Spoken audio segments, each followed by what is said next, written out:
Welcome back to today's episode of Why Do I Keep Taking These Kinds of Cars In for Repair?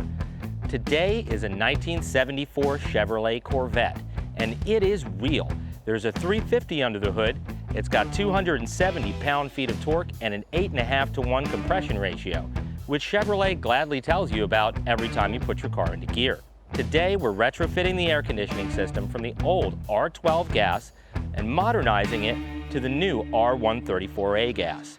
To do that, we'll evacuate and recycle the refrigerant just like normal into a different container. We don't want to mix it with 134a, but we also have to drain and change the oil because the oil in an R12 system doesn't work with the oil that goes in an R134a system. It is mostly original. This is a very good example of what these cars were in 1974. And when they came into a shop, only the special mechanic that had Corvette training would work on it in the GM dealerships. There was Corvette school, and if you didn't go to Corvette school, you didn't work on the Corvette. The entire body of these cars is made of fiberglass, so you have to take extra care in working on them. There's special jacking instructions just so you don't wreck the body while you're working on the car doing routine maintenance. Before we talk AC, let's talk Corvette trivia. In 1974, which this car is, they showed up with a keyhole in the driver's fender. This is to arm and disarm the factory alarm system. Up until 1973, it was located on the rear deck lid. In 1974, it moved to the driver's fender where it stayed until 1976. After that, it was incorporated into the driver's door lock. Now let's get after some AC. The old joke about working on a Corvette is step one is to remove the interior of the car and place it on your lawn. That's not really step one. Step one is to come with a fender cover. If I see you coming for a Corvette and you don't have a fender cover in your hands, I will throw you out of the shop. These cars are very delicate, they're very expensive, and they're very difficult to repair. The entire body is made of fiberglass, so you really have to pay attention when you're working on one. You lean over the body, not on it, to work on a Corvette. So let's get in here and figure out what's going on with this air conditioning system. I took the stock air cleaner off so you guys can get a better look. And this is turning into one of those the more I look, the worse it gets situations.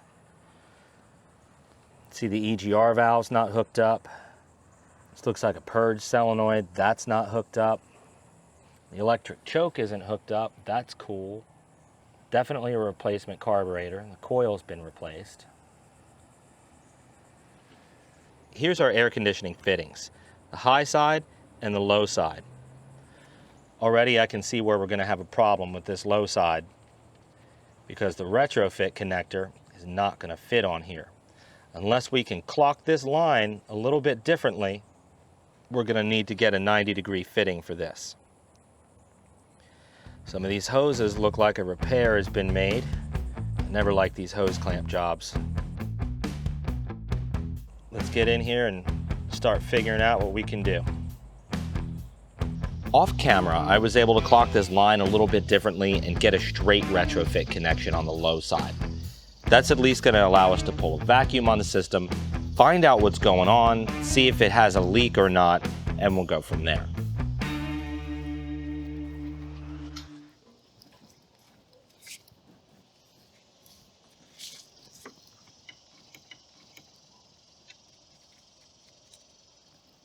All right, vacuum pump on.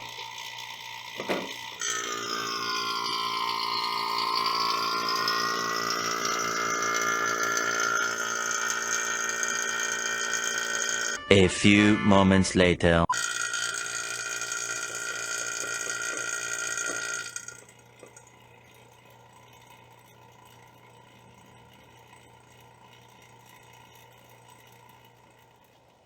Well, obviously we're dealing with a major leak because it won't pull down until full vacuum and it won't hold that vacuum when we shut it off from the car.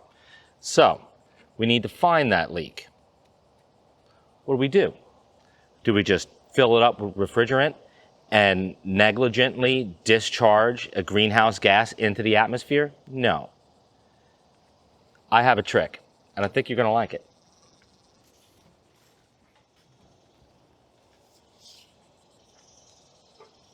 I've got this low side connection hooked up to the smoke machine. So we're going to fill it with shop air and smoke and look for the wisps coming out, and we'll be able to find all the little leaks.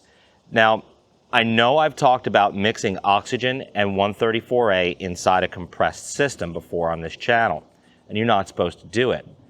The right way would be to hook a nitrogen canister in inert gas and fill this with smoke and nitrogen, just to completely avoid any kind of danger of mixing R-134a and oxygen together in a compressed situation when we're done with our diagnosis. However, I don't have a nitrogen bottle. I've never bought a nitrogen bottle in my entire professional career. I have a vacuum pump and I have patience. Patience is the most important part of that equation. If you're not going to be patient, use nitrogen, because if you leave a little in, okay, the system won't work the way it's designed and it won't cool as best, but at least you won't damage anything. If you have patience and knowledge, go ahead and use atmospheric gas. So let's turn on the smoke machine, give it some time to bake. We'll come back with the spotlight and see what we can find. So much later that the old narrator got tired of waiting and they had to hire a new one.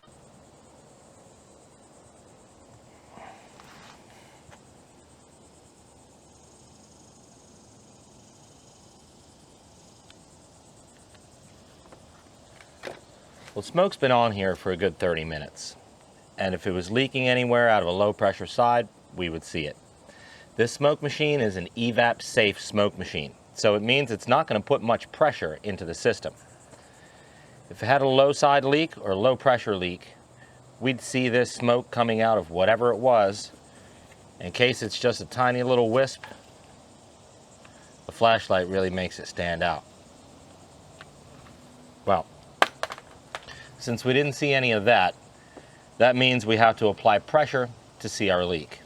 While I'm looking around, the radiator and the condenser don't look real healthy, so we're going to have to look into that. And definitely, these fittings don't look healthy at all.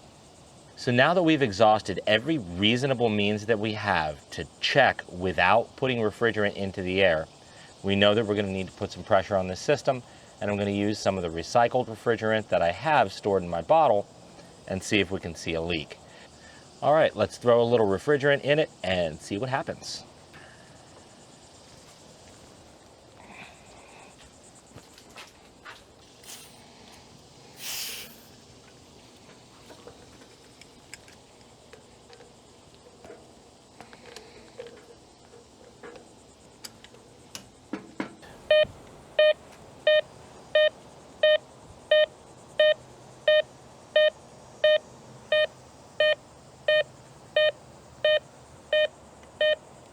All right, a little more refrigerant.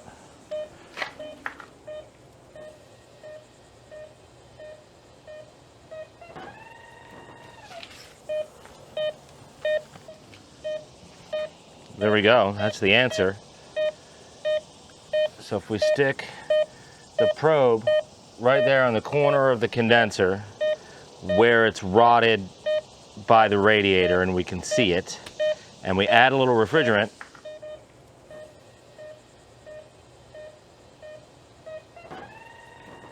God damn it! well, that's enough to make our diagnosis. It definitely has a bad condenser.